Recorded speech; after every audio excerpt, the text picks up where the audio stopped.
I think it is it going? Oh, it's so I've never done this before. I don't really know how to start this, so this is something I've always thought about doing but never have actually done it because I don't know if anyone's ever actually gonna watch it. So I thought, what else is a 22-year-old gonna do on a Saturday night than record a video? It's been extremely difficult. It's been really hard. These last 2.5 years have been really challenging. And I'm so incredibly happy.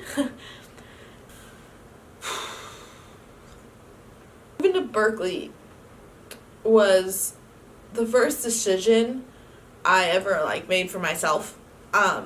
You'll learn that I'm the type of person that tries to make everyone else happy, no matter the extent of my own happiness, no matter what I'm feeling, really no matter what. People, they know my story. They know what I've gone through.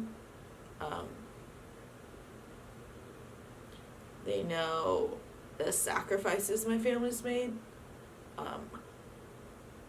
They know what I've told them, what I've put on my blog, what I've written about, maybe what they've seen. But the reality of living with a mental illness is so incredibly difficult. And I always say, and always told my therapist, that I would never trade having an eating disorder in for the world, because I wouldn't.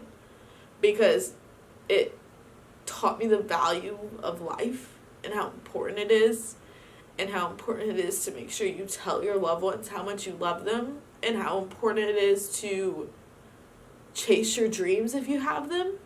Because they really could be gone any minute. And it's taught me a lot about being patient and listening and realizing how much worth I have.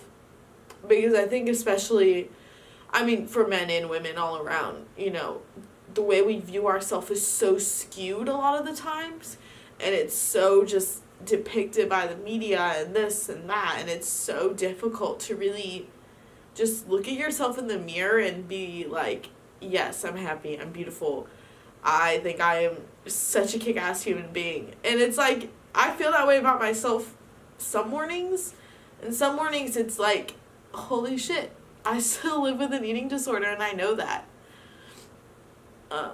But not the eating disorder that gave me the anorexia. The eating disorder of having a mental illness. Because that's what an eating disorder is. And it's not the typical, well, why don't you just go eat something? Don't ever say that to someone. Or don't ever comment on what I'm eating. Don't comment saying, well, she won't eat that, she won't do that. Or, oh, is there something for you to eat? Because I know you don't eat this or this, that. And it's do you listen to yourself? Do you realize you're still talking to someone who is on a journey of recovery from a gnarly eating disorder that nearly took her life? I weighed 95 pounds and my heartbeat was 30 miles per minute. That sink in. 95 pounds at the age of 20 and a 30 miles per minute heart rate.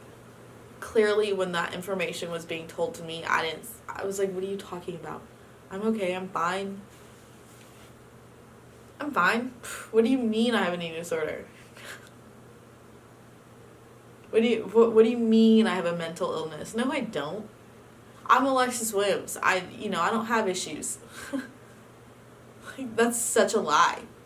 And I knew deep down that I had problems. I knew it. But I was so afraid to admit them and so afraid to reach out for help.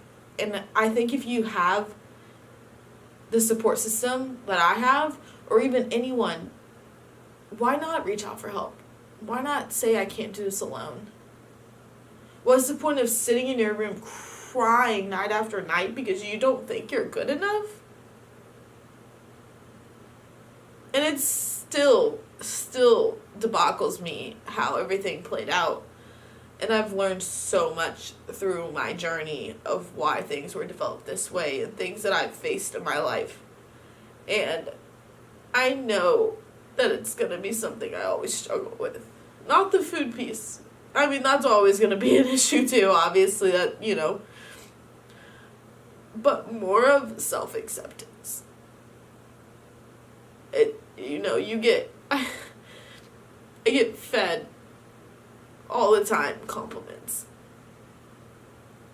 And, you know, I laugh and say, oh, thank you, like, I appreciate that, or I'm like, no, please, no, I'm not. And people are like, oh, you just, you know, you do that because you want to fish for compliments. And I'm like, no, really, like, I'm not. Like, the way you people view me is not the way I view myself.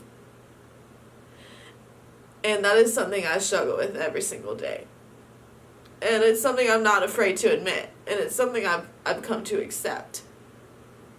I've come to accept the fact that I live with a mental illness. I've come to accept the fact that, like, it's always going to be something that I struggle with. In my everyday life, I have to wake up and put this huge smile on my face. I mean, granted, I am really happy. Please don't think I'm not.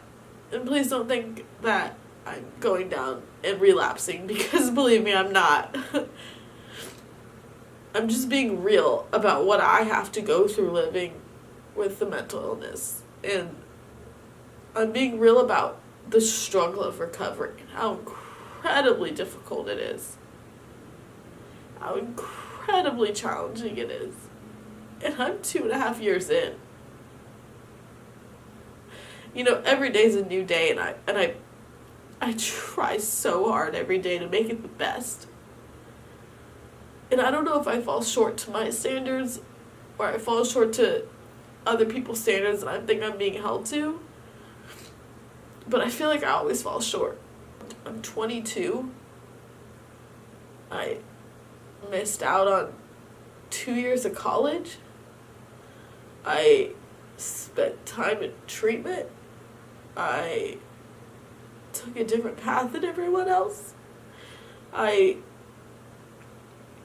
decided to follow my heart and chase my dreams. And it's hard. And I'm just being honest, and like I said, I don't know who's even gonna watch this. Who's even gonna see this. But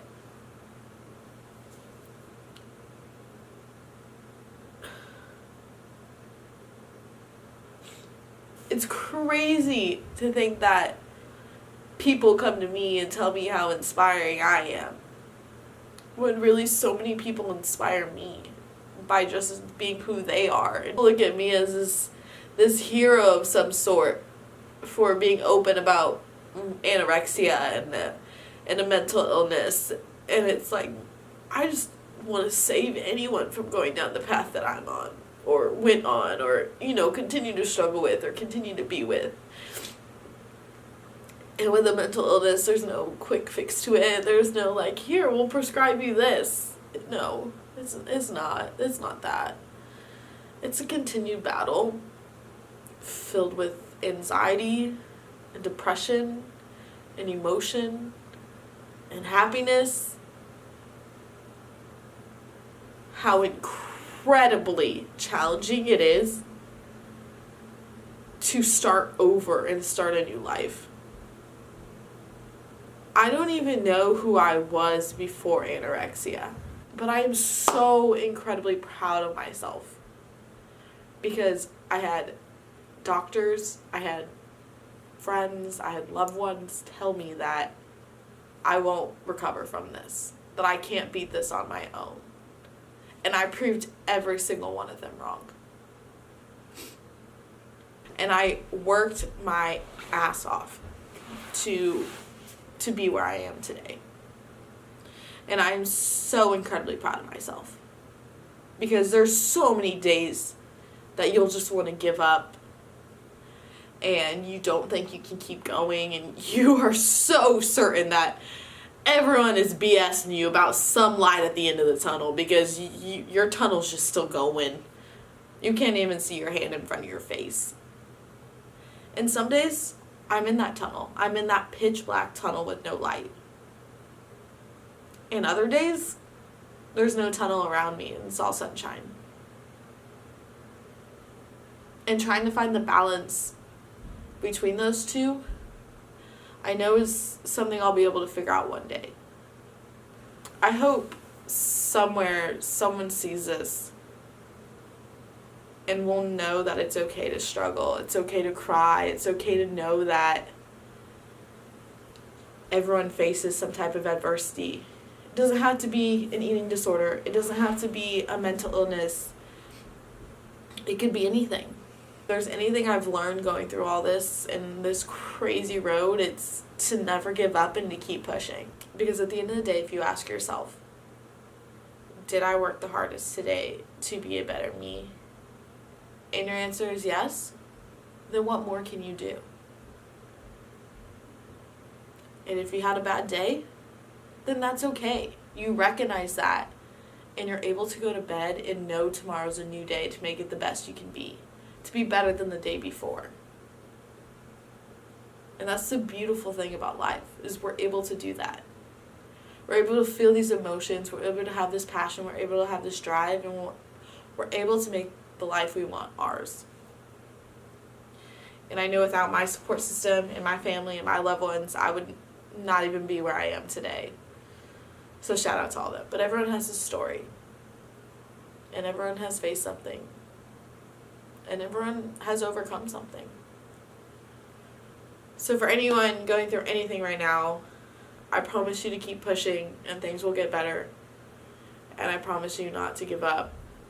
Because you are loved by me, by someone, by anyone. Because you are loved by me, by your loved ones, by your friends, by your family, by everyone. They all love you. And know that living with a mental illness doesn't make you weak. It doesn't make me weak. It makes us strong for knowing and accepting that this is what our life is, and we're going to make it the best that we can. Because at the end of the day,